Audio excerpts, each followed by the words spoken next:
का आगाज करते हैं। आज के लेक्चर में हम क्या सीखने जा रहे हैं। एक तो दो छोटे छोटे कंसेप्ट हैं और एक बड़ा कंसेप्ट है।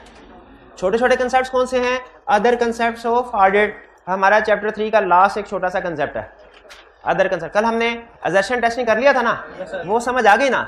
सच में समझ आ गई?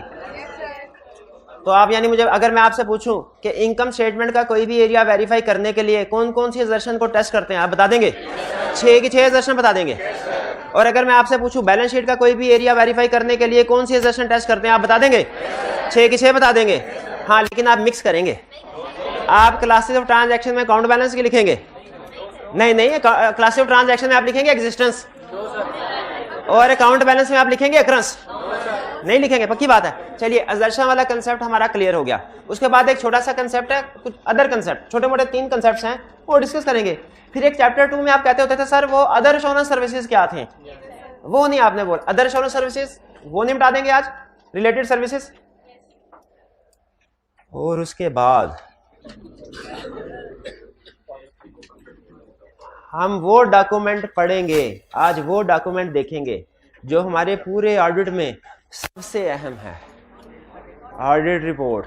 5वां और आखिरी एलिमेंट ऑडिट रिपोर्ट। लेकिन याद रखें, ऑडिट रिपोर्ट 2 तरह की है, एक है अनमोडिफाइड, शाबाश, एक है मोडिफाइड। हम अभी मोडिफाइड को हाथ नहीं लगाएंगे, हाथ जल जाएगा वरना हमारा। हम सिर्फ अनमोडिफाइड को पढ़ेंगे।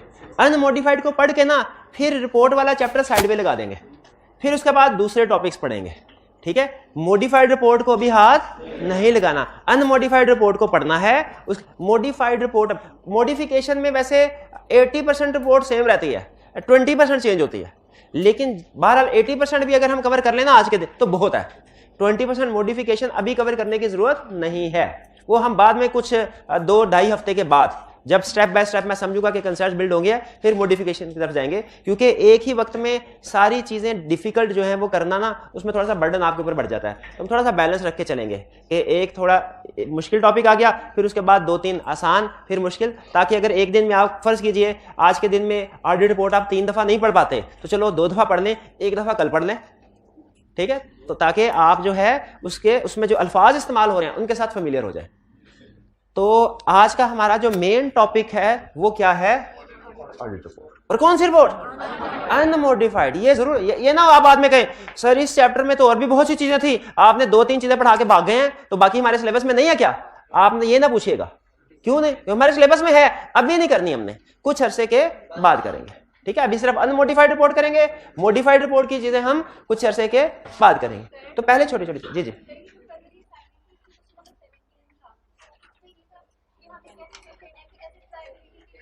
हाँ, डायरेक्शनल टेस्टिंग था। डायरेक्शनल टेस्टिंग में directional testing, debit items are tested for overstatement, credit items are tested for understatement, ठीक है? अब आप पूछ रहे होंगे sir debit items are tested for overstatement, तो वो अंडर स्टेटमेंट भी तो हो सकती है, वो क्यों नहीं टेस्ट किया?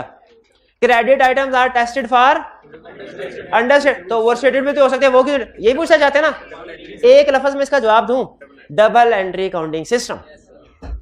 हर डेबिट का क्रेडिट होता है। जब आप डेबिट चेक कर लें कि ओवरस्टेटेड तो नहीं है, तो इसका मतलब क्या है? क्रेडिट भी चेक कर दिया, ओवरस्टेटेड नहीं है। देखें, जब हमने ये देख लिया एक्सपेंसेस है ना, एक्सपेंस की एंट्री क्या होती है? एक्सपेंस डेबिट कैश क्रेडिट, यहाँ ये होगी, ये expense debit accrued liabilities credit होगी। अगर देख लिया आपने कि एक्सपेंसेस अंडरस्टेटेड नहीं है, ठीक है, तो इसका मतलब है क्रेडिट भी तो चेक कर लिया, अंडरस्टेटेड नहीं। और अगर डेबिट चेक कर लिया, ओवरस्टेटेड नहीं है, तो दूसरा इंपैक्ट लायबिलिटीज भी आ गया, वो भी चेक कर लिया, अंडरस्टेटेड ओवरस्टेटेड नहीं। तो याद रखें, डबल एंट्री काउंटिंग सिस्टम की वजह से जो दूसरा इंपैक्ट है वो ऑटोमेटिकली वेरीफाई हो जाता है। पहले हम डिटेल में डायरेक्शनल टेस्टिंग हमारे सिलेबस में होती थी, हम डिटेल में बताते थे कि ये एंट्री है एक्सपेंस डेबिट अक्रूवल क्रेडिट, इसमें डेबिट को चेक कर लिया, एक्सपेंस को चेक कर लिया ना, तो लायबिलिटीज भी ऑटोमेटिकली चेक हो जाती हैं। लेकिन अब हम ये डिटेल में देख, क्योंकि अभी हमारे सिलेबस में नहीं है, अभी हमारे सिलेबस में सिर्फ एक लाइन है, क्या? Debit items are tested for overstatement, credit items are tested for understatement, खत्म। कुछ स्टूडेंट इसको ना प्रूडेंस कंसेप्ट के साथ मिक्स कर देते हैं। प्रूडेंस कंसेप्ट के साथ, वो प्रूडेंस कंसेप्ट क्या कहता है? Assets and income should not be overstated. उसमें इनकम को ओवरस्टेटेड का लफ्ज बनाया उसने, लेकिन वो प्रूडेंस कंसेप्ट होता है। ये कौन सा? डायरेक्शनल टेस्टिंग है, दोनों में फर्क है। डायरेक्शनल टेस्टिंग का रूल क्या है? Debit items are tested for overstatement, यानी ओवर स्टेटेड ना होनी चाहिए। Credit items are tested for understatement, यानी अंडर स्टेटमेंट नहीं होनी चाहिए। ये याद रखना है आपने। क्लियर जी? और कोई question?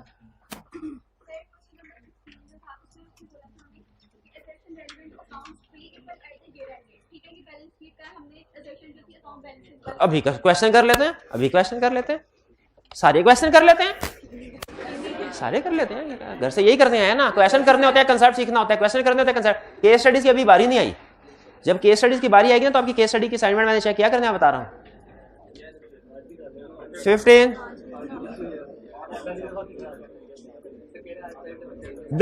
question 15 briefly describe the assertion used by author in respect of following account balances। पांच पेपर का क्वेश्चन है आई कैप का भी, अकाउंट बैलेंस की assertion वो मेरा भाई बताएगा। ये साथ हाँ जी, अकाउंट बैलेंस की assertion बताइए जल्दी से, टाइम कम है, रिपोर्ट सारी पढ़ानी है, जल्दी कर दें। Existence, completeness, rights and obligation, classification, accuracy, valuation, allocation, presentation, शाबाश। और क्लासिक ट्रांजैक्शन की अक्रंस, completeness, accuracy, classification, cut off, presentation. चलिए अच्छा आगे 16 में उसने थोड़ा घुमा के पूछा, उसने कहा identify and explain, identify and explain for assertion relevant to accounts payable at year end date। सबसे बैलेंस शीट, कौन बोला बैलेंस शीट वाला? बैलेंस शीट, शाबाश, बिल्कुल बैलेंस शीट वाली assertion। अकाउंट्स पेबल पे कौन सी assertion लगेगी? बैलेंस शीट, अकाउंट बैलेंस वाली। बताइए existence, rights and obligation, accuracy, valuation. अच्छा एग्जिस्टेंस ये किया आपने आइडेंटिफाई, एक्सप्लेन करें। एक्सप्लेन क्यों नहीं होगा? क्यों नहीं होगा? एग्जिस्टेंस का मतलब क्या है?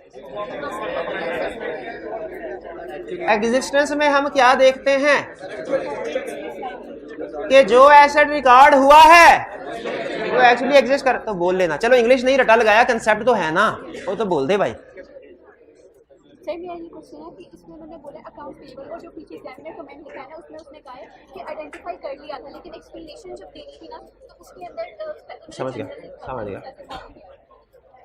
एग्जिस्टेंस, अगर आपसे कोई पूछे ना एग्जिस्टेंस की assertion का मतलब क्या है, एग्जिस्टेंस तो जनरल पूछा है ना, आप कहेंगे इसका मतलब ये है all assets and liabilities which have been recorded actually exist, या all recorded assets and liabilities actually exist.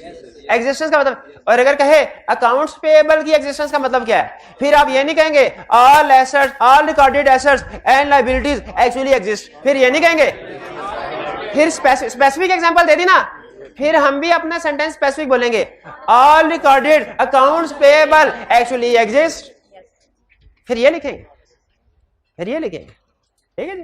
Accounts payable में दूसरी assertion बताइए, एक एग्जिस्टेंस उन्होंने बता दी।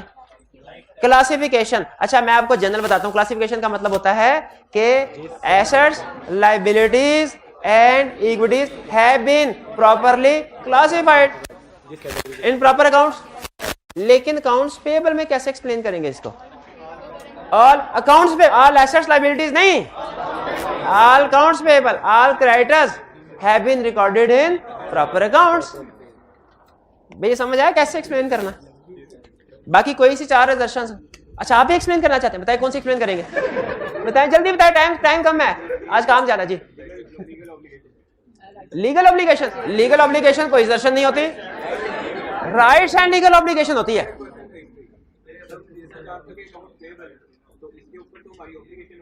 अकाउंट्स पेएबल है, इसको assertion बताते हुए हमने पूरा नाम राइट्स एंड ऑब्लिगेशन लिखना है कि सिर्फ ऑब्लिगेशन लिखना है? पूरा नाम लिखना है। पूरा नाम क्या है? Rights and obligation. हालांकि लफ्ज राइट एसेट के लिए, ऑब्लिगेशन लायबिलिटी, लेकिन चूंकि नाम जो स्टैंडर्ड ने पूरा रखा है तो वही बोलेंगे ना। स्टैंडर्ड ने पूरा नाम क्या रखा है? राइट्स एंड ऑब्लिगेशन, तो पूरा नाम लिखेंगे मेरे भाई। अकाउंट्स पेएबल में सिर्फ ऑब्लिगेशन लिखेंगे, ठीक है। राइट्स एंड ऑब्लिगेशन का एक्सप्लेन करें, राइट्स एंड ऑब्लिगेशन को एक्सप्लेन कर दें। Entities recorded assets and liabilities, entity का राइट और एंटिटी की ऑब्लिगेशन है, किसी और की ऑब्लिगेशन या राइट तो नहीं है जो क्लाइंट की बैलेंस शीट में रिकॉर्ड हुआ है, बट ठीक है। ये क्लियर होगा। 16 17 use of the audit method called directional testing means certain item tested primarily for understatement and other for overstatement। कौन सी आइटम अंडरस्टेटमेंट के लिए चेक होती हैं? क्रेडिट, क्रेडिट, और कौन सी ओवरस्टेटमेंट के लिए? डेबिट। कह रहा है बताओ ये इनमें से ये अंडरस्टेटमेंट के लिए टेस्ट होंगे कि ओवरस्टेटमेंट? एसेट्स, यानी इसका मतलब ये हमें चेक करना है कि एसेट ओवरस्टेटेड तो नहीं है, liabilities understatement, income under, expenditure overstatement, ठीक है। इनकम अंडर, हमने दोनों चेक करते हैं ना, इनकम की यहाँ पे अंडर स्टेटमेंट के लिए चेक करेंगे, लेकिन इसका चूंकि दूसरा इंपैक्ट एसेट में जा रहा होता है, जब कभी इनकम बढ़ेगी यहाँ तो कैश आएगा, यहाँ डेटर्स आएंगे, तो इसका दूसरा इंपैक्ट डेटर्स में जा रहा होता है, तो वो फिर ऑटोमेटिकली चेक हो, ओवर स्टेटमेंट उधर से चेक हो जाती है। हम इनकम से चेक कर लेते हैं और इनकम की ओवर स्टेटमेंट हम एसेट्स की ओवर स्टेटमेंट कैसे चेक कर लेते हैं, वो लायबिलिटीज का इंपैक्ट आ जाता है उसके बाद, वो हो जाता है। डायरेक्शनल टेस्टिंग पे इतना नहीं सोचना, सिर्फ एक चीज सोचनी है, क्या debit items are tested for overstatement, credit items are tested for understatement. Question हो गया कंप्लीट। अब सुनिए, पहले रिलेटेड सर, क्या हम चार्टर्ड अकाउंटेंट्स सिर्फ ऑडिट करते हैं? नहीं, हम रिव्यू भी करते हैं। क्या हम सिर्फ ऑडिट और रिव्यू करते हैं? नहीं, हम टैक्स का काम भी करते हैं, हम कंसल्टेंसी का काम भी करते हैं, हम कोई फाइनेंशियल स्टेटमेंट्स बनाने के लिए आ जाए वो काम भी करते हैं, एडवाइजरी का काम भी करते हैं, पार्ट टाइम पंखे भी ठीक कर लेते हैं। अभी कहीं ये काम नहीं करते हैं। अब वो कह रहा है कि इंटरनेशनल स्टैंडर्ड्स के मुताबिक कौन कौन सी सर्विसेज हैं जो कि एक चार्टर्ड अकाउंटेंट परफॉर्म कर सकता है, जो एक चार्टर्ड अकाउंटेंट। इनमें से कुछ सर्विसेज हैं, अब जरा फर्क गौर से सुनिएगा, ये डिस्कशन अगली 2-3 मिनट की ऐसी है जो आपको इस कैफ लेवल पे भी और एडवांस लेवल पे भी काम आएगी। हम चार्टर्ड अकाउंटेंट जितनी भी सर्विसेज या इंगेजमेंट्स परफॉर्म करते हैं उन्हें 2 हिस्सों में क्लासिफाई किया जाता है, एक एश्योरेंस सर्विसेज और दूसरा non assurance services. Non assurance services, यहाँ पे पहले एज्यूम कीजिए, यहाँ पे लिखा हुआ है non assurance services. Assurance services कौन सी सर्विसेज होती हैं? जिनमें हम क्लाइंट को कोई ना कोई कंक्लूजन देते हैं। अच्छा, एक चीज ध्यान में रखिएगा, रिपोर्ट हर सर्विस में होती है, चाहे एश्योरेंस सर्विस हो चाहे नॉन एश्योरेंस सर्विस हो, रिपोर्ट हम क्लाइंट को हर केस में देते हैं। रिपोर्ट देंगे तो पैसे मिलेंगे ना, रिपोर्ट हर केस में देते हैं।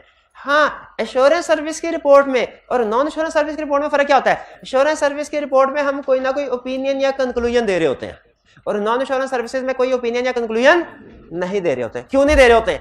इसलिए कि गौर से सुनिएगा, नॉन एश्योरेंस सर्विसेज में हम जो एश्योरेंस सर्विसेज में हम जो प्रोसीजर परफॉर्म करते हैं ना, वो वाले होते हैं जो कि ऑडिटिंग स्टैंडर्ड्स ने, इंटरनेशनल स्टैंडर्ड्स ने हमें कहे हुए हैं।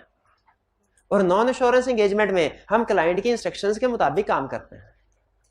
तो हम चार्टर्ड अकाउंटेंट्स कितनी तरह की सर्विसेज प्रोवाइड करते हैं क्लाइंट्स को? दो, एश्योरेंस सर्विसेज और नॉन एश्योरेंस सर्विसेज। दोनों में फर्क क्या है? एश्योरेंस सर्विसेज हम इंटरनेशनल स्टैंडर्ड्स के मुताबिक परफॉर्म करते हैं, उसमें जो प्रोसीजर्स होते हैं, और उसमें फिर हम रिपोर्ट में क्लाइंट को ओपिनियन या कंक्लूजन देते हैं जो कभी अनमोडिफाइड होता है और कभी मॉडिफाइड होता है। लेकिन नॉन एश्योरेंस सर्विसेज में क्लाइंट को कोई ओपिनियन या कंक्लूजन नहीं देते, और नॉन एश्योरेंस सर्विसेज में जो भी प्रोसीजर्स होते हैं वो क्लाइंट के कहने के मुताबिक हम काम करते हैं।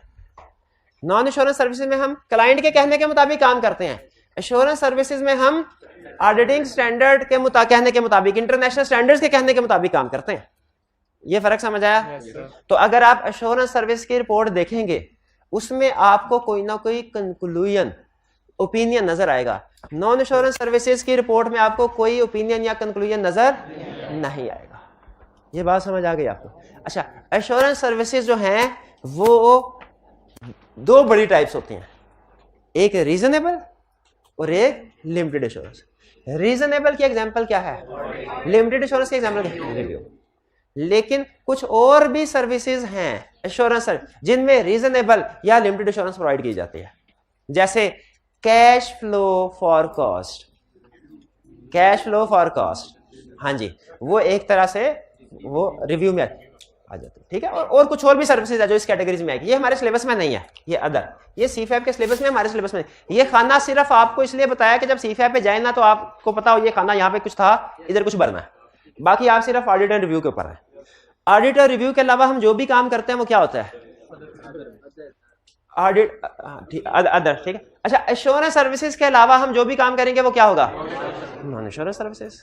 नॉन एश्योरेंस सर्विसेज में बहुत सी सर्विसेज आती हैं, लेकिन हम सिर्फ उन सर्विसेज की बात कर रहे हैं जो कि ऑडिट और रिव्यू से मिलती जुलती हैं, मिलती जुलती हैं। रिलेटेड सर्विसेज का मतलब है, रिलेटेड सर्विसेज का मतलब क्या है? रिलेटेड सर्विसेज का मतलब है ऐसी सर्विसेज, ऐसी एंगेजमेंट्स जो ना तो ऑडिट है ना रिव्यू है, लेकिन उनसे मिलती जुलती हैं। रिलेटेड का मतलब क्या है?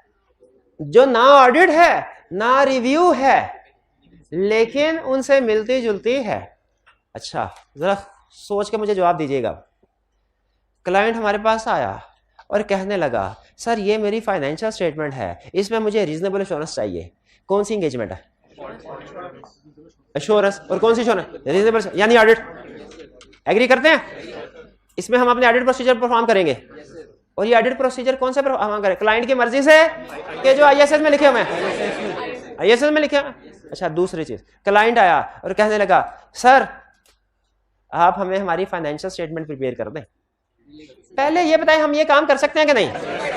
नहीं, वैसे करना आता है कि नहीं? हमें करना आता है, करना चाहें तो कर भी सकते हैं। हाँ, अगर ये काम करेंगे तो फिर ये नहीं करेंगे, दोनों में से कोई ये करेंगे, क्योंकि लेकिन कर सकते हैं। क्या फाइनेंशियल स्टेटमेंट्स बनाना ये एश्योरेंस सर्विस है? ये कौन सी सर्विस? Non assurance services. जब क्लाइंट हमें कोई भी फाइनेंशियल स्टेटमेंट या उसका कोई भी हिस्सा बनाने को कहे, इसे हम कहते हैं कंपाइलेशन एंगेजमेंट।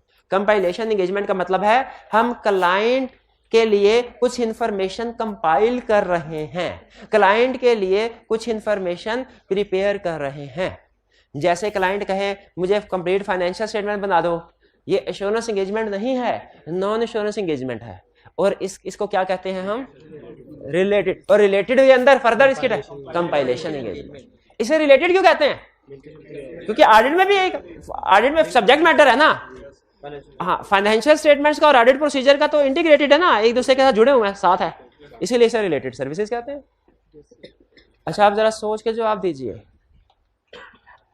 क्लाइंट आया, कहने लगा मेरी 100 ब्रांचेस हैं, आप जाइए ब्रांच नंबर 3 में, उसमें परचेजेस में गड़बड़ है, जाके परचेजेस को वेरीफाई करें। क्या ये ऑडिट एंगेजमेंट है? एश्योरेंस एंगेजमेंट नहीं है। शाबाश, क्यों नहीं है भला? हालांकि प्रोसीजर हम ऑडिट वाले परफॉर्म कर रहे होंगे, लेकिन ये क्लाइंट की फरमाइश के मुताबिक काम कर रहे हैं। जो क्लाइंट कर रहा है अपनी मर्जी से नहीं कर रहे। ये एंगेजमेंट ऑडिटिंग स्टैंडर्ड्स के मुताबिक परफॉर्म नहीं होगी, ये क्लाइंट के कहने के मुताबिक परफॉर्म होगी। ठीक है, ये किसके मुताबिक परफॉर्म होगी? क्लाइंट के। इसको हम ऑडिट एंगेजमेंट नहीं करें, इसमें हम ओपिनियन इंक्लूड नहीं करेंगे। इसको क्या कहते हैं भला? Agreed upon procedures. Agreed upon procedure का मतलब क्या है कि फाइनेंशियल स्टेटमेंट्स को वेरीफाई तो कर रहे हैं, लेकिन इस पे वो प्रोसीजर परफॉर्म कर रहे हैं जो क्लाइंट और ऑडिटर आपस में एग्री कर चुके हैं। इसमें सबसे अहम लफ्ज है agreed. Agreed upon procedure. Report तो होगी, एग्रीड अपॉन प्रोसीजर की भी रिपोर्ट होगी, कंपाइलेशन की भी रिपोर्ट होगी, लेकिन ना इसमें कंक्लूजन होगा, कोई ओपिनियन होगा, ना इसमें कोई कंक्लूजन या ओपिनियन होगा, क्योंकि इसमें हम आईएसएस के मुताबिक नहीं, बल्कि ज्यादातर हम क्लाइंट के कहने के मुताबिक काम कर रहे होते हैं। ऑडिट में अगर क्लाइंट हमें कहे ना ये काम करो और ये ना करो, हम कहते हैं ऐसी की तैसी तुम्हारी, हमने यही काम करना है, तुम होते कौन हो हमें रोकने वाले? हम तो आईएसएस के मुताबिक काम करेंगे, और अगर तुमने हमें काम करने नहीं ना दिया तो हम कसम है हमें हम मॉडिफाइड रिपोर्ट देंगे। अगर तुमने हमें काम करने नहीं दिया तो क्या कसम है हमें, हम क्या करेंगे? मॉडिफाइड रिपोर्ट देंगे। लेकिन अगर रिलेटेड सर्विसेज हो, अगर एग्रीड अपॉन प्रोसीजर हो, कंपाइलेशन हो, तो इसमें ज्यादातर काम क्लाइंट के कहने के मुताबिक करते हैं। सिर्फ रिपोर्ट का फॉर्मेट हम स्टैंडर्ड से उठाते हैं कि उसने कहा हुआ कि है स्टैंडर्डाइज्ड फॉर्मेट, लेकिन जो काम करेंगे हम क्लाइंट के कहने के मुताबिक करते हैं, तो इसमें हम ओपिनियन कंक्लूजन नहीं देते। इसीलिए इसको इस वाली सर्विसेज को नॉन रिलेटेड सर्विसेज भी कहते हैं, नॉन इंश्योरेंस सर्विसेज भी कहते हैं। भाई बात समझ आई? तो बेसिक फर्क क्या हुआ इंश्योरेंस और नॉन इंश्योरेंस सर्विसेज में? ये इंटरनेशनल स्टैंडर्ड्स के मुताबिक प्रोसीजर परफॉर्म करते हैं क्लाइंट के मुताबिक, उसमें कंक्लूजन ओपिनियन दिया जाता है। ठीक है। अच्छा, आप देखें हर तरह की एंगेजमेंट के लिए अलग स्टैंडर्ड है। ऑडिट करने के लिए अलग स्टैंडर्ड है, उन्हें क्या कहा जाता है? शाबाश, आईएसएस। रिव्यू करने के लिए अलग स्टैंडर्ड्स हैं, IS international standard on review engagement, ISRAs। Agreed upon procedure, related services के लिए अलग स्टैंडर्ड है, इन्हें कहा जाता है ISRS, international standard on related services. लेकिन रिलेटेड सर्विसेज में तो हम प्रोसीजर क्लाइंट के कहने के मुताबिक परफॉर्म करते हैं, तो इसमें इंटरनेशनल स्टैंडर्ड किस लिए आए? हमें रिपोर्ट का फॉर्मेट बताने के लिए कि आपने रिपोर्ट देनी है, कम से कम करें वही काम जो क्लाइंट कह रहा है, लेकिन रिपोर्ट का फॉर्मेट स्टैंडर्डाइज हो। भाई बात समझ आई? रिलेटेड सर्विसेज क्या होते हैं? तो मुझे बताइए, अब एग्जाम का क्वेश्चन पूछूं आपसे ताकि मेरी तसल्ली हो जाए, आपको एग्जाम लेवल का कंसेप्ट समझ आ गया। बताइए, ऑडिट में कौन सी एश्योरेंस प्रोवाइड की जाती है? Reasonable assurance. रिव्यू में कौन सी एश्योरेंस प्रोवाइड की जाती है? Limited assurance. Agreed upon procedure में कौन सी एश्योरेंस प्रोवाइड की जाती है? एग्रीड अपॉन में कौन सी? कोई एश्योरेंस प्रोवाइड नहीं की जाती, कोई कंक्लूजन नहीं दिया जाता। और कंपाइलेशन में कोई एश्योरेंस प्रोवाइड नहीं की जाती, कंक्लूजन नहीं दिया जाता। ठीक है, इसीलिए रिलेटेड सर्विसेज को नॉन इंश्योरेंस एंगेजमेंट्स भी कहते हैं। नॉन इंश्योरेंस एंगेजमेंट में और भी एग्जांपल्स हैं, जैसे टैक्स सर्विसेज है, लेकिन वो अभी हम नहीं पढ़ रहे, वो कोड ऑफ एथिक्स में पढ़ेंगे, अभी नहीं पढ़ रहे। ये क्लियर हो गया रिलेटेड सर्विसेज वाले बात? चलिए अब नेक्स्ट अदर कंसेप्ट्स पे चलें। हाँ, इसमें रिपोर्ट, हाँ इसमें ओपिनियन ना देने से मुराद है, हम ये नहीं कहते, जैसे अब प्रैक्टिकल एग्जांपल देता हूं। क्लाइंट हमारे पास जब कंपाइलेशन एंगेजमेंट के लिए आता है ना, तो क्लाइंट हमें ट्रायल बैलेंस दे देता है। हम उस ट्रायल बैलेंस से IFRS और कंपनीज एक्ट के मुताबिक फाइनेंशियल स्टेटमेंट बना देते हैं। लेकिन अगर उसमें सेल्स जो आ रही है, बताइए सेल्स को हम वेरीफाई करते हैं कि नहीं? जो ट्रायल बैलेंस में आ रही है कंपाइलेशन में नहीं करते। परचेजेज जो आ रही है वेरीफाई करते हैं कि नहीं? सिर्फ क्लाइंट के ट्रायल बैलेंस से हम उसे फाइनेंशियल स्टेटमेंट बता देते हैं। यह है कंपाइलेशन। इसमें चूंकि हम वेरिफिकेशन कर ही नहीं रहे, तो उसमें कोई कंक्लूजन भी नहीं देंगे कि ये ठीक है, इसीलिए इसे नॉन इंश्योरेंस आ जाता है। जजमेंट नहीं कर, वो कहते हैं ये अकाउंटिंग नेचर का काम है, इसमें आप एक तरह से क्लाइंट को अकाउंटिंग सर्विसेज प्रोवाइड कर रहे हैं। अगर वो ये रिपोर्ट हमसे बनवाए और ऑडिट के तौर पे यूज कर ले, तो जिस बंदे को उसने यूज करवाई है ना, उस पर लख दी। क्यों भला? क्यों भला? वो अल्लाह के बंदे, वो पढ़ तो ले, उसमें कंक्लूजन ही नहीं है, उसमें कंक्लूजन ही नहीं है। इसमें कंक्लूजन होगा कोई? तो जो कंक्लूजन के बगैर वाली रिपोर्ट को पढ़ के समझ रहा होगा कि ये ऑडिट रिपोर्ट है, उसके क्या कहने, उसको शाबाश शाबाश। अच्छा मुझे बताइए, अभी मैंने आपको रिपोर्ट डिस्ट्रीब्यूट किया, जरा बताइए ये एश्योरेंस रिपोर्ट है कि नॉन रिलेटेड सर्विसेज की रिपोर्ट है? एश्योरेंस है। कैसे पता चला? ओपिनियन दिया हुआ है और पहले दिया हुआ है, पहली चीज ही यही है। अब मुझे ये बताइए, अगर ओपिनियन ना दिया हो और मैं आपको कह दूं ये ऑडिट रिपोर्ट है, और आप कहें ठीक है ऑडिट रिपोर्ट है, क्या बात? इसका मतलब है आपने उसको एक नजर देखा भी नहीं है, एक नजर देखा भी नहीं है। अच्छा स्टूडेंट ने पूछा, अच्छा अब आप बताएं, अगर क्लाइंट हमें ये कहता है ये रही फाइनेंशियल स्टेटमेंट, बनाने की जरूरत नहीं है, मैंने बनाई हुई है फाइनेंशियल स्टेटमेंट, लेकिन तुमने सारी फाइनेंशियल स्टेटमेंट वेरीफाई नहीं करनी, आप सिर्फ ये काम करें मुझे परचेजेस का एरिया वेरीफाई कर दें, सिर्फ मुझे ये बताइए इंश्योरेंस सर्विस के रिलेटेड, और परचेजिंग में भी कहे कि सिर्फ ना 10,000 से ज्यादा वाली परचेजेस वेरीफाई करो, कम वाली ना करो, बताइए कौन सी? हाँ ये क्लाइंट के, इसमें काम हम ऑडिट नेचर का कर रहे हैं, लेकिन जो कि क्लाइंट के कहने के मुताबिक कर रहे हैं, ISS के मुताबिक नहीं कर रहे, अपनी जजमेंट के मुताबिक नहीं कर, तो इसमें इसको क्या कहेंगे? Agreed upon procedure. Specific area, हाँ, क्या लिख रहे हमारे सिलेबस में नहीं है मेरे भाई, ये हमारे क्या हम इसमें कंक्लूजन, इनका क्वेश्चन ये है, इसमें कंक्लूजन नहीं ना देते, इसमें भी कंक्लूजन नहीं ना देते, तो फिर क्या देते हैं? वो हमारे सिलेबस में नहीं, हमारे सिलेबस में नहीं है, इसलिए नहीं बता रहा। आगे चलते हैं, अदर कंसेप्ट्स।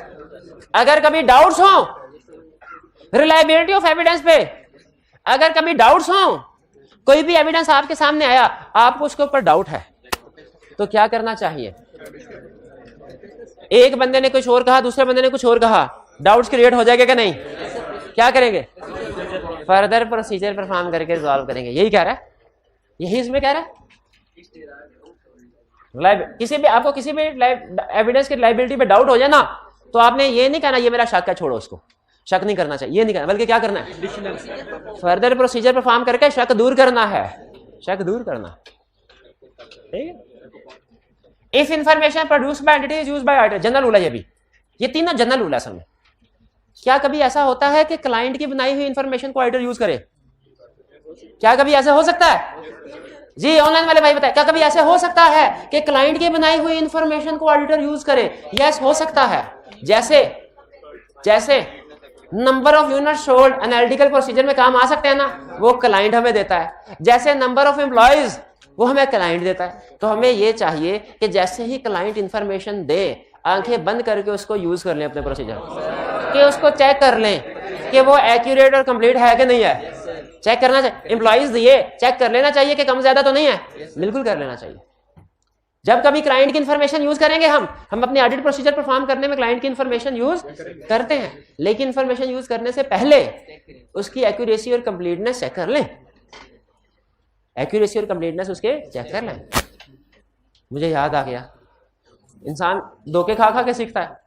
हमारा क्लाइंट था, उसके पास जब लिस्टेड क्लाइंट होता है ना बड़ा, तो उसमें ना हमारी स्टार्ट में क्लाइंट के साथ ना डेट्स एग्री होती हैं। ये इन्फॉर्मेशन इस डेट को प्रोवाइड करेगा, ये इन्फॉर्मेशन इस डेट को प्रोवाइड करेगा, ये इन्फॉर्मेशन इस डेट पे प्रोवाइड करेगा। तो मेरे जिम्मे बैंक का एरिया था, तो बैंक रिकंसिलिएशन लिखा हुआ था, client will provide bank reconciliation statement on 5 अप्रैल। और सीनियर ने मुझे कहा था 5 अप्रैल को क्लाइंट को BRS देगा, तो मैं चेक करके ना 15 तारीख को देनी है, मुझे रिव्यू करवानी है। मैंने कहा ठीक है, 10 दिन बहुत है सर। 5 तारीख को मैं गया, क्लाइंट से कहा मैंने सर BRS, क्लाइंट ने कहा USB है, सॉफ्ट कॉपी में है सारा डाटा, USB है तो दे। मैंने कहा ठीक है USB दे दिए, हमारे पास कंप्यूटर है।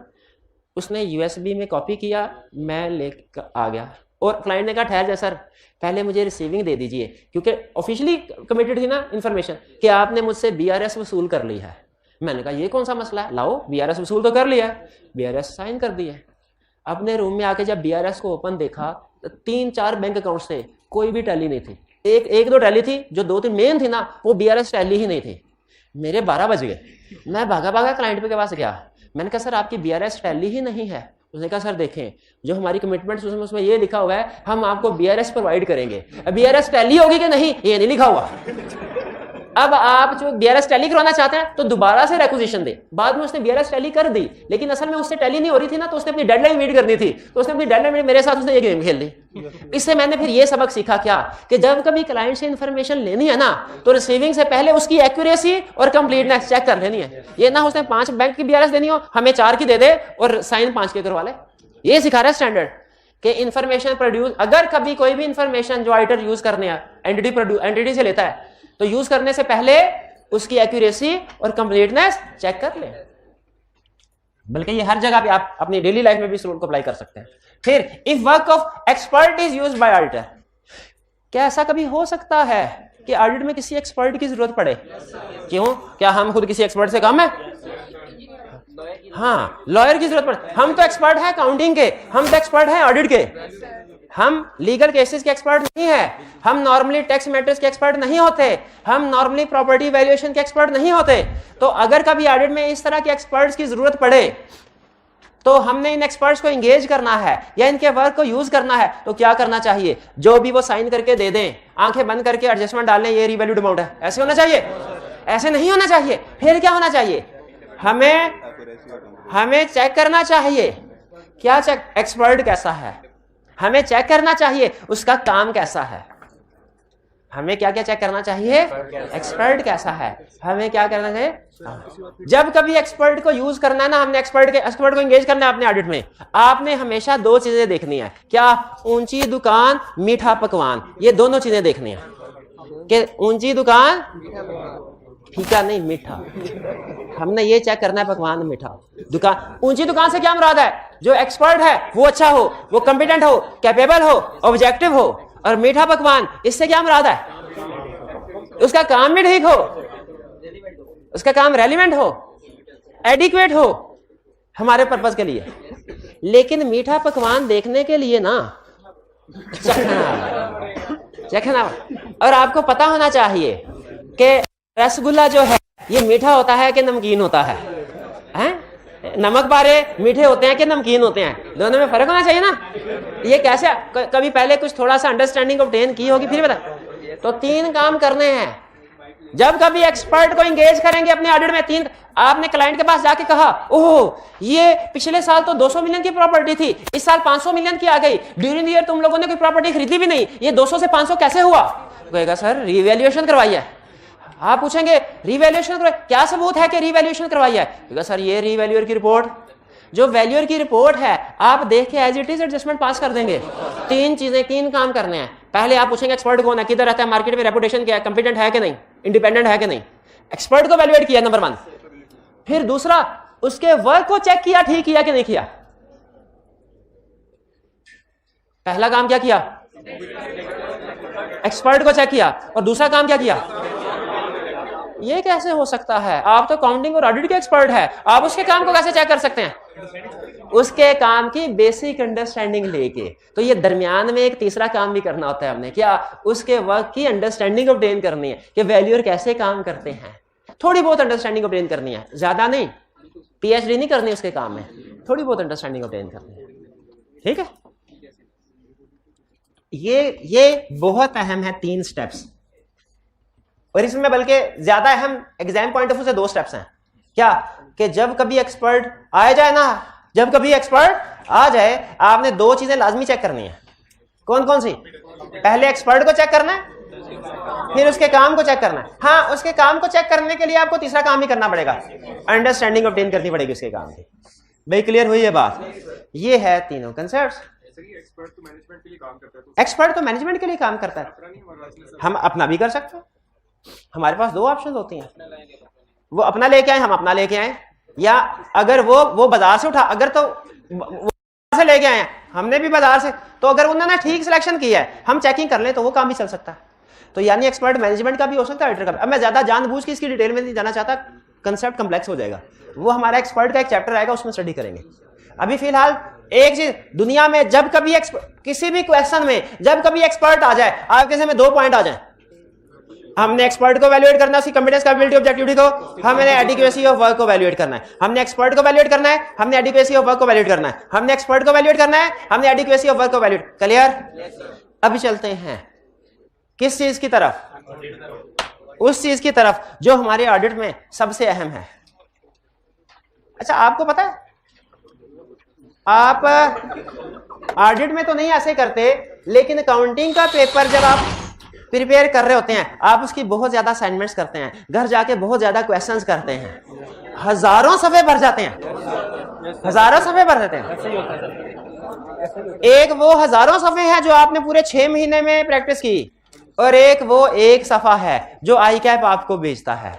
बताइए कौन सा ज्यादा अहम है? जो आई कैप आपको भेजता है, वो रिपोर्ट है आई कैप की, वो आई कैप की रिपोर्ट है। तो आप जो 6.5 महीनों में हजारों सफ़े तैयार करते हैं, वो है आपका एविडेंस, और उस एविडेंस की बेस पे जो आई कैप 1 पेज सफ़ा आपके घर भेजने वाला है, वो क्या है? वो रिपोर्ट है। अब मुझे बताइए, एविडेंस भी होना चाहिए, रिपोर्ट भी होनी चाहिए, ज्यादा अहम क्या चीज है? रिपोर्ट। वो देखें, एविडेंस में ऑडिटर के पास हजारों पेजेस होते हैं, लेकिन सारे के सारे पेजेस उसके पास रह जाते हैं, उसके ऑफिस में रह जाते हैं। एक्सटर्नल वर्ल्ड को सिर्फ एक डॉक्यूमेंट जाता है, वो ऑडिट रिपोर्ट। और एविडेंस आप जैसे मर्जी बना लें, रिपोर्ट चूंकि सारी दुनिया देखेगी, इसका स्टैंडर्डाइज्ड होना जरूरी है। एग्री करते हैं? इसका स्टैंडर्डाइज होना क्यों जरूरी है? इसकी वर्डिंग स्टैंडर्डाइज होना क्यों जरूरी है?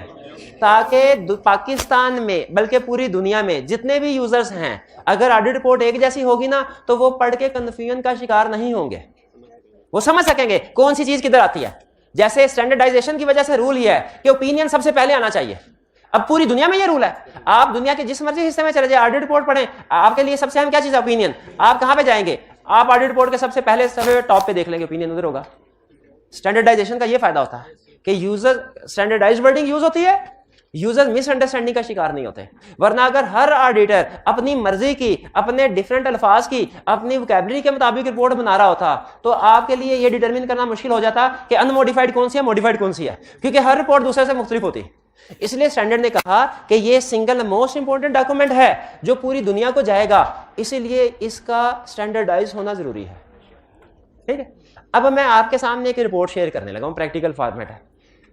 आपने देखें, इसको रट्टा नहीं लगाना, इसको रट्टा नहीं लगाना। जैसे आप कोई मूवी देखते हैं ना, उसके बाद आपसे कोई दोस्त पूछे भाई क्या हुआ था, तो आप वो 2.5-3 घंटे की मूवी को 10-15 मिनट में समेट के बता देते हैं उसको। लेकिन उसमें क्या जो डायलॉग होते हैं वो एज इट इज आप बोलते हैं नहीं, आप सिर्फ ये कहते हैं भाई हीरो उधर गया था, उसने पूछा हाँ भाई तुमने मेरे बाप का कत्ल किया, उसने कहा हाँ, ठा ठा ठा ठा ठा। तो एग्जैक्ट डायलॉग, हाँ कोई डायलॉग आपको बहुत अच्छा लगे ना तो वो आप अपने दोस्त को बताते हैं तो उसने पूछा था कितने आदमी थे, ये पूछा था उसने, ठीक है। तो वो अगर कोई बहुत अच्छा डायलॉग लगे वो आप उसको बताते, वरना आप उसे समरी बताते हैं। उसी तरह इस ऑडिट रिकॉर्ड को पढ़ते हुए आपको ये पता होना चाहिए इसमें टोटल कितने सीन थे, हर सीन में क्या क्या उसने एक्शन किए पार्टी, ये पता होना। यानी इस पूरी ऑडिट रिपोर्ट में टोटल कितने सेक्शन है, कितने एलिमेंट हैं या कितने पैराग्राफ, ये पता होना चाहिए आपको कि 10 है, 12 है, 9 है, 8 है, और हर एलिमेंट में किस चीज की डिस्कशन हुई है ये पता होना चाहिए। एग्जैक्ट रट्टा नहीं लगाना, लेकिन पढ़ना पड़ेगा 3-4 दफा। पढ़ना किस ऑब्जेक्टिव को ज़हन में रख के पढ़ना है, इस ऑब्जेक्टिव को ज़हन में रख के नहीं पढ़ना कि ये सारा हमने याद करना है। ये आप एंड तक 6 महीने भी लगे रहेंगे ना, नहीं याद होगा, मेरी गारंटी है। आपने इसको ज़बानी याद नहीं, लेकिन आपको इतना पता होना चाहिए कल को जब आप क्लास में आए ना और मैं आपसे पूछूं बताइए मैक्सिमम एश्योरेंस का लफ्ज रिपोर्ट में यूज हुआ था कि नहीं, तो आप बता सके। मैं आपसे पूछूं रिव्यू का लफ्ज यूज हुआ था कि नहीं, आप बता सके। मैं आपसे पूछूं ओपिनियन पहले आया था कि मैनेजमेंट रिस्पांसिबिलिटी पहले आई थी, आप बता सके। मैं आपसे पूछूं मैनेजमेंट रिस्पांसिबिलिटी में उसने सब्सिक्वेंट इवेंट वाली बात की थी कि नहीं, तो आप मुझे बता सके। मैं आपसे पूछूं मैनेजमेंट रिस्पांसिबिलिटी में गोइंग कंसर्न की बात की थी कि नहीं, आप बता सके। मैं आपसे पूछूं ऑडिट रिस्पांसिबिलिटी में लिमिटेड एश्योरेंस की बात की थी कि नहीं की थी, तो नहीं की थी, या बता सके, क्योंकि ऑडिट है, लिमिटेड एश्योरेंस की बात थोड़ी करेगा। रीजनेबल यानी बेसिक कंसेप्ट्स आप मुझे बता सके। रटा नहीं आपसे पूछूंगा, मैं ये नहीं कहूंगा हाँ भाई ऑडिट रिस्पांसिबिलिटी पैराग्राफ सुनाओ, ये कभी नहीं कहूंगा। लेकिन आपको ये कहूंगा ऑडिट रिस्पांसिबिलिटी में जो 2-3 चीजें डिस्कस हुई है ना वो जरा मुझे बता दो क्या क्या थी, तो आप मुझे अपने माइंड मेमोरी पे जोर देके बता सके। भाई समझ आ गया आपने इसको तैयार कैसे करना है। अब जरा देखते हैं इसकी शक्ल और सूरत कैसी होती है, इसको गौर से देख लीजिए। सबसे पहले अच्छा ये ऑडिटर की तरफ से क्लाइंट हो जाएगा, क्लाइंट की तरफ से ऑडिटर को, तो देखिए लेटर हेड किसका है, ऑडिटर्स का, ठीक है, ये ऑडिट फर्म में। फिर इसके बाद उसने हेडिंग दी हुई है, ये पीडब्ल्यूसी इंटरनेशनल इनकी फर्म है, एफिलिएशन, इंडिपेंडेंट ऑडिटर्स रिपोर्ट। ये हेडिंग जरूरी होती है, किस लिए, ताकि कोई इसको डायरेक्टर रिपोर्ट ना समझ ले, चेयरमैन रिपोर्ट ना, क्योंकि ये रिपोर्ट ना क्लाइंट की फाइनेंशियल स्टेटमेंट के साथ एनुअल रिपोर्ट में लगती है। तो एनुअल रिपोर्ट में तो डायरेक्टर रिपोर्ट भी होती है, रिव्यू रिपोर्ट भी होती है, तो इसलिए टाइटल हमने पहले दे दिया। रिपोर्ट किसको रिपोर्ट दी जा रही है, मेंबर यानी शेयर होल्डर्स, और किस कंपनी के, कोलगेट पाल्मोलिव पाकिस्तान लिमिटेड, ठीक है। फिर उसने हेडिंग दी है report on the audit of financial. अच्छा मुझे बताइए पाकिस्तान में ऑडिटर ने फाइनेंशियल स्टेटमेंट्स पे ओपिनियन देना होता है कि इंटरनल कंट्रोल पे भी देना था। इंटरनेशनली कुछ कंट्रीज ने ये कहा हुआ है कि ऑडिटर इंटरनल कंट्रोल पे भी ओपिनियन दे, यूएसए में रिक्वायरमेंट है, उसे कहते हैं इंटीग्रेटेड ऑडिट। उसमें तो उसमें वो फिर क्या करते हैं भला, रिपोर्ट के 2 हिस्से बनाते हैं, एक को क्या कहते हैं report on audit of financial statement, और जो नीचे वाला हिस्सा होगा उसे रिपोर्ट ऑन ऑडिट ऑफ। लेकिन पाकिस्तान में रिक्वायर्ड नहीं है, पाकिस्तान में रिक्वायर्ड नहीं है, पाकिस्तान में नहीं होता ये, इसलिए पाकिस्तान में जब कभी आईके पूछेगा आपने कहना इंटरनल कंट्रोल पे ओपिनियन नहीं देते, no no no no no no.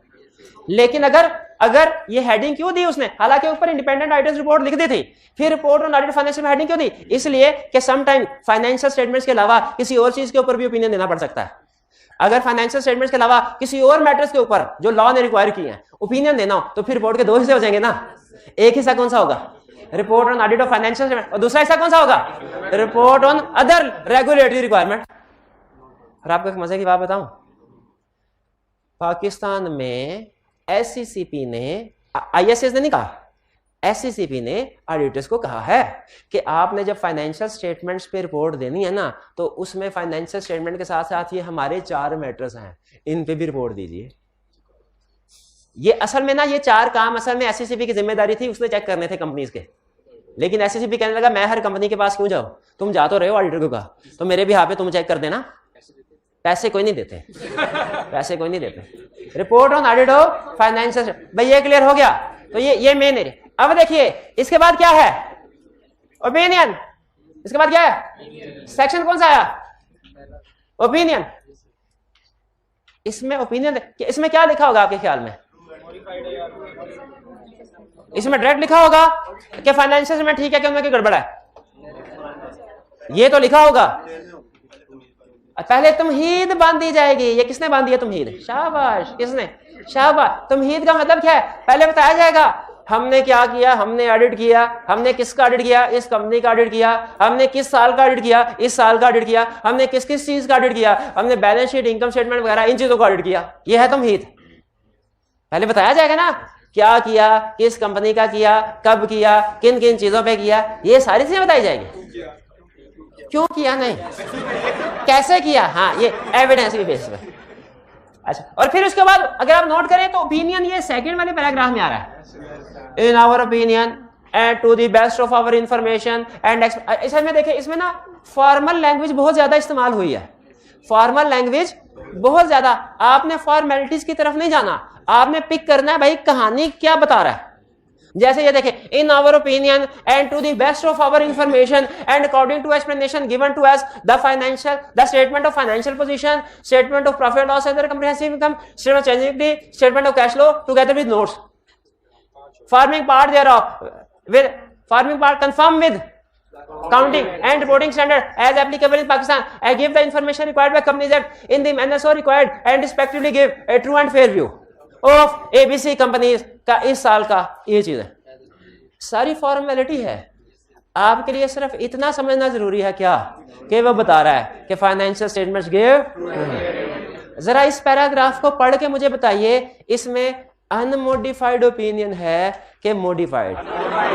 इसमें यह कह रहा है कि फाइनेंशियल स्टेटमेंट ठीक है कि किसी गड़बड़ का इजहार कर, कैसे पता चला ठीक है? True and fair. अगर लिखा होता है ना डू नॉट, इसमें सबसे अहम लफ्ज पूरे पैराग्राफ में यही है, लिखा है do not true and give true and, तो फिर मॉडिफाइड हो जाती, फिर मॉडिफाइड हो जाती। शाबाश। तो ओपिनियन पैराग्राफ में कल मैं आपसे पूछूंगा ओपिनियन पैराग्राफ में क्या दिया जाता है, आप कहेंगे ओपिनियन, मैं एक लगाऊंगा आपको। ओपिनियन तो ये दिया जाता है ना, ओपिनियन से पहले तमहीद भी बांधी जाती है, ये भी बताना है आपने, ठीक है। आइडेंटिफाइंग इंफॉर्मेशन दी जाती है कि आइडेंटिफाई हो कंपनी है, किस साल का ऑडिट है, किस चीज का ऑडिट है। भी फर्क समझ आ रहा है? पूरे ऑडिट में सबसे अहम डॉक्यूमेंट कौन सी है? Audit report. ऑडिट रिपोर्ट में सबसे अहम पैराग्राफ कौन सा है? ओपिनियन बता दिया। अच्छा, जज जब फैसला देता है ये कहता है इसको फांसी पे लटका दो, तमाम सबूत और गवाहों के बयान, ये कहता है इसको बरी किया जाता है, इसको ऐसे करता है। हम आप नोट करें, हम यहां पे फैसला सुना रहे हैं, ये तो बता ही नहीं रहे ये फैसला किस बेस पे था। तमाम सबूत और गवाहों के बयानात, उसका जिक्र किधर है? उसका होना चाहिए आगे होना चाहिए। इसको क्या कहते हैं? Basis for opinion. Basis for opinion का मतलब क्या है? आप ओपिनियन अपना किस बेस पे दे रहे हैं, किस बेस पे दे रहे हैं? बहुत आसान, फीस की बेस पे दे रहे हैं। क्लाइंट ने हमें ज्यादा फीस दी थी इसलिए अनमोडिफाइड ओपिनियन दे रहे हैं, ये लिखना चाहिए? ये नहीं लिखना चाहिए, बल्कि क्या लिखना चाहिए?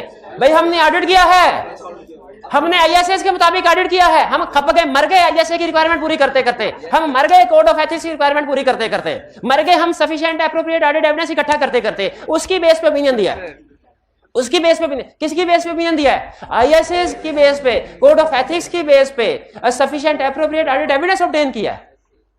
ठीक है, तकरीबन यही बात नहीं कर रहा। We conducted our audit in basis for opinion. Basis for opinion का मतलब क्या है? ये समझना किस बेस पे ओपिनियन दे रहे हैं। वी कंडक्टेड, हमने आईएसएस के मुताबिक ऑडिट किया है, आईएसएस के मुताबिक। और हमने क्या किया है? हमारी रिस्पॉन्सिबिलिटी जो थी वो हमने, जो आईएसएस के मुताबिक, वो हमने एक और सेक्शन में लिख दी है, वो पढ़नी है तो उधर पढ़ लो। ठीक है, हमने फिर इंडिपेंडेंस की रिक्वायरमेंट को पूरा किया। हमने पहले आईएसए की रिक्वायरमेंट को पूरा किया, फिर हमने इंडिपेंडेंस की रिक्वायरमेंट को पूरा किया। और इंडिपेंडेंस का मतलब कोड ऑफ एथिक्स, ठीक है। और फिर हमने ऑडिट एविडेंस इकट्ठा किया, ऑडिट एविडेंस इकट्ठा किया जो कि सफिशिएंट एप्रोप्रिएट है, जो कि सफिशिएंट एप्रोप्रिएट है। अब मैं कल आपसे पूछूंगा क्या उसने बेसिस फॉर ओपिनियन में international standard on review engagement का जिक्र किया था? तो आप कहेंगे नहीं किया था। मैं पूछूंगा कोड ऑफ एथिक्स का जिक्र किया था? फिर मैं आपसे पूछूंगा, अब जरा गौर से सुनिएगा, मैं आपसे पूछूंगा क्या बेसिस फॉर ओपिनियन में उसने अपनी रिस्पॉन्सिबिलिटीज, ऑडिटर की रिस्पॉन्सिबिलिटीज मेंशन की थी? मेंशन नहीं की, रेफर किए हैं, मेंशन नहीं की। घूम गए ना? मेंशन नहीं की, रेफर की। ये इसका बड़ा अहम मतलब है, ये आगे चल के जब वो कहेगा ना काम आएगा बाद में। मेंशन, रेफर किए हैं, मेंशन नहीं की क्या रिस्पॉन्सिबिलिटी। ठीक हो गया? अच्छा मुझे ये बताएं, अगर ऊपर अनमोडिफाइड ओपिनियन था कि मॉडिफाइड? अनमोडिफाइड। अगर मॉडिफाइड होता तो उसका मतलब है कोई ना कोई गड़बड़ होती। जब कभी हम मॉडिफाइड ओपिनियन रिपोर्ट में मॉडिफाई करते हैं, कोई ना कोई गड़बड़ होती है। मॉडिफाइड ओपिनियन की कोई बेस होगी, वो कोई ना कोई गड़बड़ होगी। उसको हम कहते हैं मिस स्टेटमेंट या स्कोप लिमिटेशन। मिस स्टेटमेंट का मतलब क्या है? मुझे याद है, मैं दूसरी क्लास में पढ़ता था, वो हमारा सरकारी स्कूल होता था टाट वाला, तो उसमें एक सरकारी वो जो ऑफिस बॉय टाइप के होते हैं ना बंदे, वो था बंदा, उसकी जिम्मेदारी थी वॉशरूम वगैरह साफ करना। मजाल है महीने में एक दफा भी साफ करता हो, सरकारी जॉब थे। एक दफा जो हेडमास्टर था उन्होंने उसे चीख खिंचाई की, तो उसे पता क्या पूछा? उसने कहा सर मैंने किया क्या है? सर मैंने, और बात ठीक, उसने तो कुछ भी नहीं किया था, उसकी खिंचाई इसीलिए तो हो रही थी, उसने कुछ नहीं किया। ये भाई जब मैं असाइनमेंट दूं, ये केस स्टडी करके आए और टोटली गलत हो, ये मटेरियलिटी 20% ऑफ प्रॉफिट ले रहे हैं, इनकी मैं खिंचाई करूं, इनको समझ आ जाएगी खिंचाई क्यों हुई की। इन भाईजान से पूछो ये सर मैंने की नहीं, इनकी मुझे खिंचाई करनी चाहिए कि नहीं? और ये पूछे मैंने किया क्या है, इसीलिए तो खिंचाई किया है, कुछ नहीं किया। तो याद रखे, जब मैनेजमेंट डेप्रिसिएशन गलत रिकॉर्ड करे, जब मैनेजमेंट डेप्रिसिएशन गलत रिकॉर्ड करे, जब इन्वेंट्री को एनआरवी पे शो ना करे, तब तो मिस स्टेटमेंट है, हमें रिपोर्ट मॉडिफाई करनी चाहिए। और जब मैनेजमेंट हमें इंफॉर्मेशन ही ना दे जो हमें चाहिए, जब हम चीजें को चेक ही ना कर सकें, तब भी हमें रिपोर्ट मॉडिफाइड देनी चाहिए कि नहीं? और अगर हम मॉडिफाइड रिपोर्ट दें और मैनेजमेंट कहे सर हमने किया क्या है, पूरे ऑडिट में मैनेजमेंट ने आने की इंफॉर्मेशन हमें नहीं दी, एक इंफॉर्मेशन भी नहीं दी हमें चेक करने के लिए। चेक करने के लिए हम चेक ही नहीं कर सकते फाइनेंशियल में ठीक है कि गलत है, हमें कौन सी रिपोर्ट अनमॉडिफाइड देनी चाहिए? हम मॉडिफाइड और मैनेजमेंट कहे सर हमने किया क्या है, हमने तो कुछ नहीं किया इसीलिए तो मॉडिफाइड। तो इसका मतलब है कुछ ना करना, ऑडिटर को कुछ इंफॉर्मेशन ना देना, इससे भी रिपोर्ट मॉडिफाई हो सकती है। रिपोर्ट इस चीज की वजह से भी मॉडिफाइड हो सकती है कि पेरोल गलत रिकॉर्ड की हुई है, मिस स्टेटमेंट है पेरोल में। रिपोर्ट इस वजह से भी मॉडिफाइड हो सकती है कि हमें ऑडिटर को क्लाइंट की ने एम्प्लॉइज की लिस्ट नहीं दी, एम्प्लॉइज के अपॉइंटमेंट लेटर नहीं दिखाए, इस वजह से भी रिपोर्ट मॉडिफाई होनी चाहिए ना। तो इसका मतलब है रिपोर्ट मॉडिफाई होने की दो रीजन है। पहली रीजन मैनेजमेंट ने काम किया लेकिन गलत था, और दूसरी रीजन मैनेजमेंट ने काम किया ही नहीं जो उसे करना चाहिए था।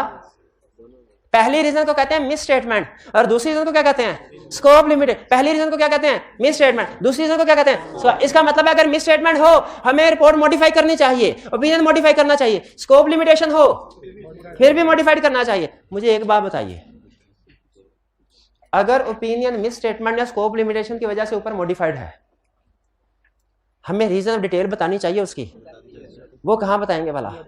बेसिस फॉर ओपिनियन में। लेकिन आपको इस रिपोर्ट की बेसिस फॉर ओपिनियन में कोई रीजन नजर नहीं आ रही होगी, क्यों भला? क्लियर हो गया भाई? क्लियर हो गया ये बात? अच्छा मुझे ये बताइए, आप कर रहे हैं सीए,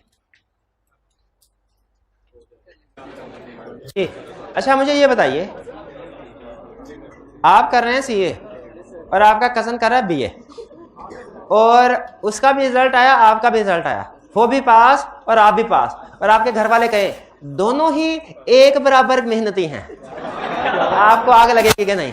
आप कहेंगे नहीं, मुझे उसके साथ ना मिलाएं, मुझे इसके साथ ना। इसीलिए मुझे बताए, जब कभी आप घर वालों को बताएं आप सीए में पास हो गए हैं, आपको सिर्फ ये बताना चाहिए पास हो गए हैं, कि आपको ये भी बताना चाहिए उसके लिए आपने कितनी मेहनत की है, ताकि सीए के पास में और बीए के पास में फर्क हो सके। आपको बताना चाहिए मैं हर रोज ऑडिट की केस स्टडी की प्रैक्टिस करता था, मैंने कभी छुट्टी नहीं की, क्लास में सवाल पूछता था, वीकली टेस्ट अटेम्प्ट करता था, मैंने सारे कंसेप्ट याद किए, हर रोज 2 घंटे पढ़ता था, ये सारी बताएं। रिपोर्टिंग में मैंने सारे स्टैंडर्ड्स किए, पढ़े, उनकी पास पेपर की प्रैक्टिस की, इतने मुश्किल क्वेश्चन थे उसकी, तो इंग्लिश पढ़ते पढ़ते आम स्टूडेंट को, बीए के स्टूडेंट को 20 मिनट लग जाए, जो हमने 25 मिनट में पूरा क्वेश्चन सॉल्व भी करना होता था। ये सारी बातें बतानी चाहिए कि नहीं? बिल्कुल बतानी चाहिए। तो उसी तरह मुझे बताइए, ऑडिटर को सिर्फ इतना कह देना चाहिए, इतना कह देना चाहिए कि financial statements true and fair view present करती हैं ओपिनियन में, और फिर ये कह देना चाहिए कि मैंने एविडेंस ऑब्टेन किया है, कि इस एविडेंस ऑब्टेन करने में जो उसने बड़ी बड़ी मेहनत की वो भी बतानी चाहिए।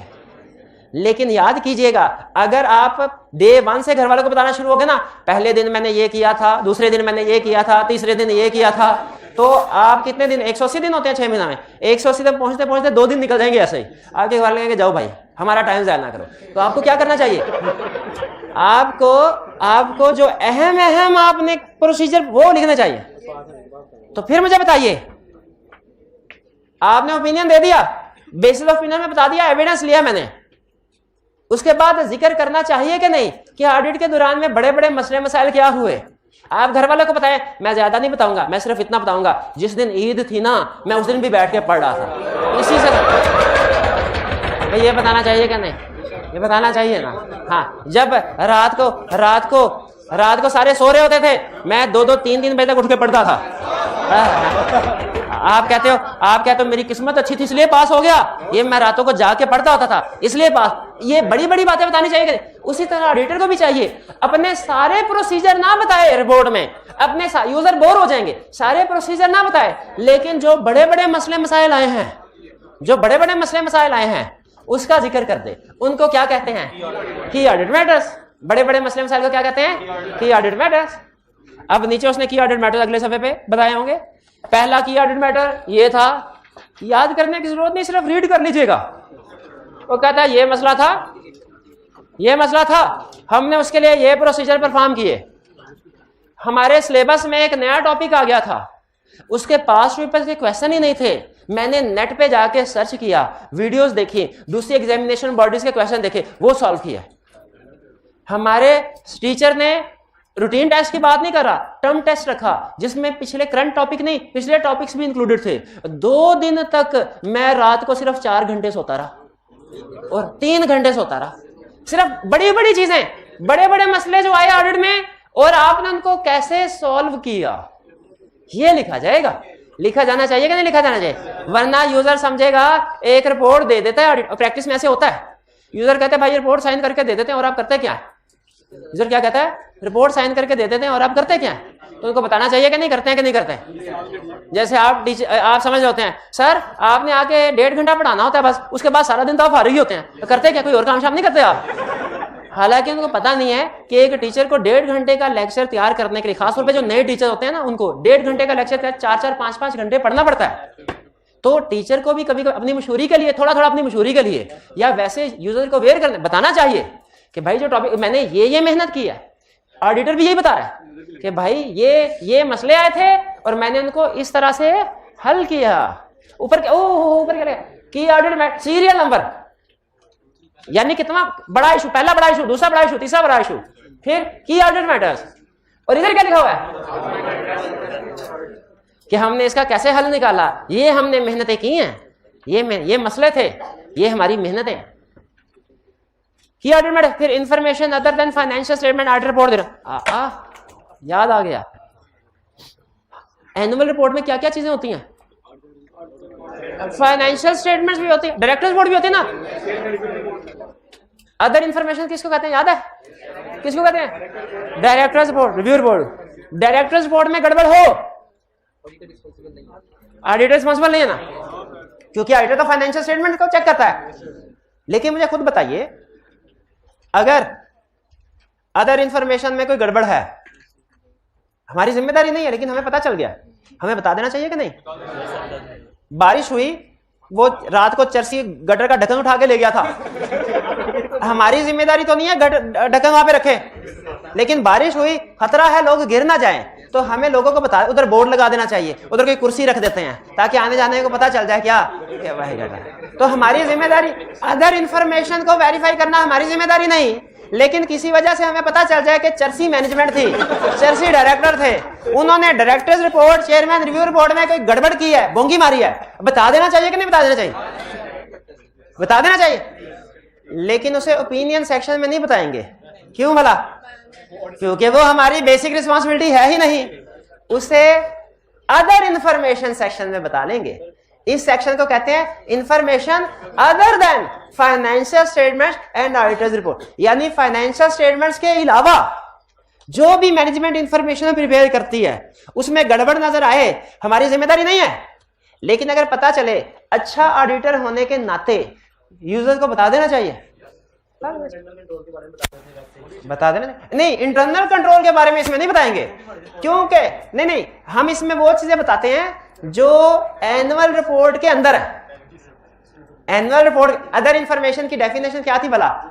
हर वो एनुअल रिपोर्ट के अंदर हर वो इंफॉर्मेशन जो फाइनेंशियल स्टेटमेंट्स की ऑडिट रिपोर्ट नहीं है, उसे क्या कहते हैं? Other information. भाई ये भाई बता देना, आज खुद बताए बताना चाहिए कि नहीं। अगर आप कहते हैं बताना चाहिए तो इस पैराग्राफ को रखते हैं, अगर आप कहते हैं नहीं बताने चाहिए तो बता देना चाहिए। गटर में गिरते रहेंगे लोग तो गिरते रहे, हमारी कौन सी है मर्जी है, हमें तो पता ना गटर किस जगह, हम तो बच के निकल जाएंगे घर को। क्या अपने आप को बचाएंगे दूसरों को भी, उसके लिए पैरा, ठीक है।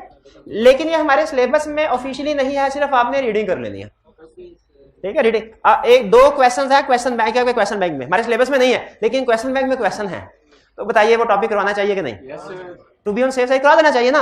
आप बाद में तो नहीं कहेंगे कि सर ने एक्स्ट्रा करवा दिया, सर ने कोई पुराना सिलेबस करवा दिया, सर को तो पता ही नहीं हमारा सिलेबस क्या है। सर को पता होता तो सर ये हमें ना करवाते, ये कहेंगे ना आप?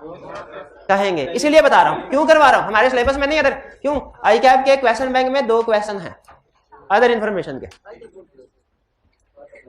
आई कैप बहुत बुरा, हम बहुत अच्छे हैं? ओहो, मैं कब से इंतजार कर रहा था, किसका मिला? हेडिंग पढ़े आपको पता चल जाएगा। Responsibility of management and board of director for the financial. ये मैं नहीं पढ़ाऊंगा, मैं नहीं पढ़ाऊंगा। क्यों नहीं पढ़ाऊंगा? पढ़ लिया चैप्टर 2 में, आगे चलते हैं। ये क्या आ गया? Responsibility for the editor. मैं नहीं पढ़ाऊंगा, मैं नहीं पढ़ाऊंगा। क्यों नहीं पढ़ाऊंगा? कहां पढ़ा है? चैप्टर 2 में। शाबाश शाबाश शाबाश। ओहो, लेकिन चैप्टर 2 में इतना बड़े रिस्पांसिबिलिटीज तो नहीं पढ़े थे। अच्छा जरा मुझे फिर सोच के बताइए, सिर्फ एक सवाल का जवाब, उसके बाद 1-2 चीजें और फिर लेक्चर खत्म। एक सवाल, ऑडिटर की रिस्पांसिबिलिटी हमने चैप्टर 2 में पढ़ी थी, इसमें तो इतनी बड़ी नहीं थी जितनी ये है। क्या रीजन हो सकती है? 2 में से एक रीजन होगी, आपने बताना है। पहली रीजन ये होगी कि ऑडिटर की रिस्पांसिबिलिटी में कुछ और चीजें भी थी जो हमने नहीं पढ़े। दूसरी रीजन, ऑडिटर की रिस्पांसिबिलिटी है बेसिकली वही, यहां पे सिर्फ उसको उसने एक्सप्लेन किया है, यानी वहां पे सिर्फ फाइनेंशियल स्टेटमेंट की बात कर, यहाँ पे फाइनेंशियल स्टेटमेंट को खोल कर जिक्र कर रहा होगा, उसमें एस्टिमेट्स भी होते हैं, उसमें अकाउंटिंग पॉलिसीज भी होती हैं। भाई है तो सारा फाइनेंशियल स्टेटमेंट ही ना। अगर हमें कहे ऑडिटर ने अकाउंटिंग पॉलिसी को चेक करना है, अगर कहे एस्टिमेट्स को चेक करना है, तो हम कहेंगे वो फाइनेंशियल स्टेटमेंट के अंदर ही आ जाते हैं। उसी को एलैबोरेट कर रहा है, report on other legal and regulatory requirement. है कोई क्लास में माइकल आज जो बता सके ये क्या चीज है? एक मिनट जी, हाँ, ये हाइब्रिड में से बात है कोई? SCCP ने जो कहा है। अच्छा बताइए, इसमें इंटरनल कंट्रोल होगा कि नहीं होगा? SCCP ने कहा ना कि फाइनेंशियल स्टेटमेंट्स के अलावा कुछ और चीजों के ऊपर भी ओपिनियन दो। SCCP ने कहा, तो वो कौन सी चीजें हैं? ये प्रॉपर बुक्स ऑफ, आपने कंपनी लॉ में पढ़ा हुआ बुक्स ऑफ अकाउंट्स? कौन कौन सी बुक्स ऑफ अकाउंट्स मेंटेन करनी होती है? Cash book, assets, liabilities, cost counting record. शाबाश दो। तो हमने देखना है वो बुक्स ऑफ अकाउंट्स, हालांकि लॉ में लिखा हुआ है, लेकिन SCCP ने हमारी जिम्मेदारी लगा दी, मैं नहीं चेक करूंगा, तुम चेक करो। तो ये वो एडिशनल रिस्पांसिबिलिटीज है, ये वो क्या है? एडिशनल रिस्पांसिबिलिटीज है, ठीक है। याद नहीं करना, ये आपकी ऑडिट की जिंदगी की आखिरी मोस्ट टेक्निकल डॉक्यूमेंट है जो आप आज पढ़ेंगे और कल पढ़ेंगे। आपकी पूरी ऑडिट लाइफ की आखिरी मोस्ट टेक्निकल डॉक्यूमेंट है, जिसको ये समझ आ गई ना, यानी इस रिपोर्ट के अंदर जिसको एक एक लफ्ज समझ आ गया, उसे पूरा ऑडिट समझ आ जाएगा। जिम्मेदारी के साथ बात कह रहा हूं, बड़ी बात है, लेकिन जिम्मेदारी के साथ कह रहा हूं। क्या कह रहा हूं? जिसने इस ऑडिट रिपोर्ट को पढ़ा और इस ऑडिट रिपोर्ट के सारे सेंटेंस समझ आ गए कि क्या रहा है, तो उसे सारा ऑडिट इंशाल्लाह आसानी से समझ आ जाएगा। अच्छा, याद करने की बात नहीं कर रहा, याद लैदा करना है, वो लैदा टेक्निक है। लिखने की बात नहीं कर रहा, केस स्टडीज, वो लैदा टेक्निक है, वो तो लिखेंगे तो प्रेजेंटेशन में। समझने की बात कर रहा हूं। एक होता है समझना, एक होता है याद करना, एक होता है फिर उसको प्रोड्यूस करना। तो तीनों चीजें पास होने के। मैं सिर्फ किसकी बात कर रहा हूं? जिसने ये रिपोर्ट समझ ली वो इंशाल्लाह पूरा ऑडिट समझने के काबिल हो जाएगा। लेकिन पिक्चर अभी बाकी है, एंड रह गया।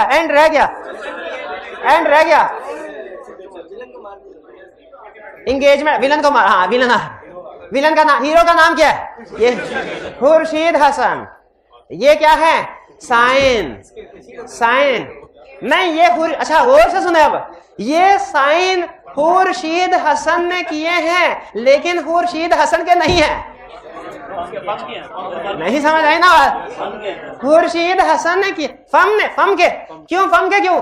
क्योंकि ऑडिटर फम अपॉइंट हुई थी, खुर्शीद हसन नहीं हुआ था।